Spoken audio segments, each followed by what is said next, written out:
What's going on, guys? Welcome to another Nikke video, and apologies in advance if there's any coughing. I'm still getting over bronchitis, so just so you guys know if there's any coughing. Anyways, I've narrowed down a good list of characters that you should try to reroll for. Now, there are some characters that are just SR that are quite good as well, like Rappy here. You got Rappy, and also you have N102, which I've been using. She's pretty good as well. So there are some characters that are not SSR that are pretty good as well, but we'll be talking about SSRs in this video. So how you get there, and this is very useful, and I'm glad that they have this.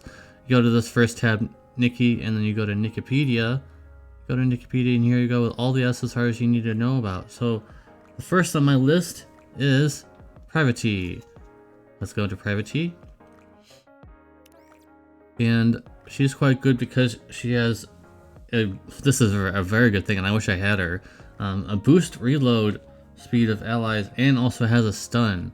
Now, you know, you gotta have to work towards getting those, of course, but she has those skills. Very nice. The stun is very good against harder enemies that have shields and things like that. I'm sure that will work.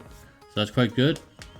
And the boosting reload speed is going to be very good with another character I'll be talking about here shortly here. So Privateer is definitely one of them. And keep in mind, guys, this is not in any kind of tier list. These all the characters that we'll be talking about here in this video are characters that are worth rerolling for. And if you can get more than one of them in this video, that's actually going to be very good for you.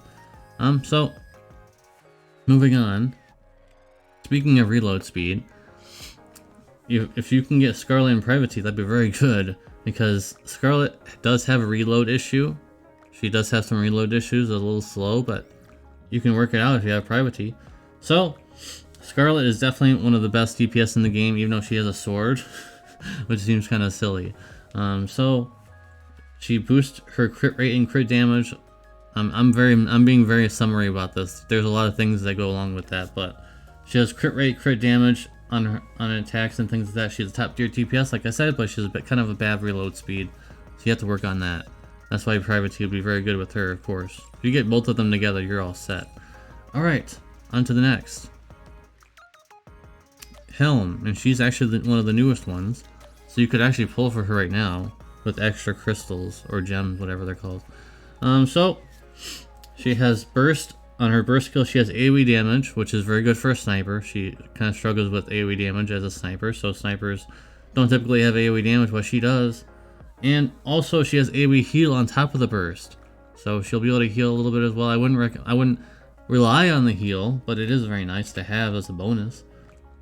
She has crit damage for her normal attacks upon burst, and also she increases the attack damage of all your allies, including herself, I believe. So those are all very good things, guys. I think all those things are very good, especially since she's new, and I'm banning her currently as of this video. I mean, she might be gone by the time you watch this in the future. If you're watching this in the future, she might be gone already, but she's here now. So Helm is definitely a very good one. On to the next. We got Ludmilla here, who is quite good because she can provide defense boost for all allies on burst. Plus, she has a reduction of attack and defense for all enemies, and I think that's a passive. That's on a passive, by the way, which is even better. And she also has a taunt, which means she's going to be reducing damage to herself. Very nice. So this is a very good unit to have, along with some other characters that may be able to heal or, you know, provide some kind of damage reduction or something like that. So quite a good character as well. So if you can get her, it'd be quite good. And the next is Pepper. So her burst gives all allies heal, including herself, of course. So everybody gets healed on her burst. And she also buffs max stat count, whatever that means. I'm assuming like reload or something, or stat like stacks, like stat stacks. And passive skill generates HP regeneration as well for all allies, including herself, I believe. So those are all very good quantities. She's definitely going to be able to be easily slotted into any team with that AoE heal on the burst and passively. So you're passively healing as well as being able to do on a burst. So you have a lot of control with that situation. So, moving on to the next. Last one I can recommend for this video. I might not make a part 2, but currently these are the ones I'm going to recommend, guys. So Leader is the last one I'm going to recommend. And her burst gives all allies attack. That's very good. If you can slot her into a team as like a support role. So all of your characters will be able to get an attack boost on her burst.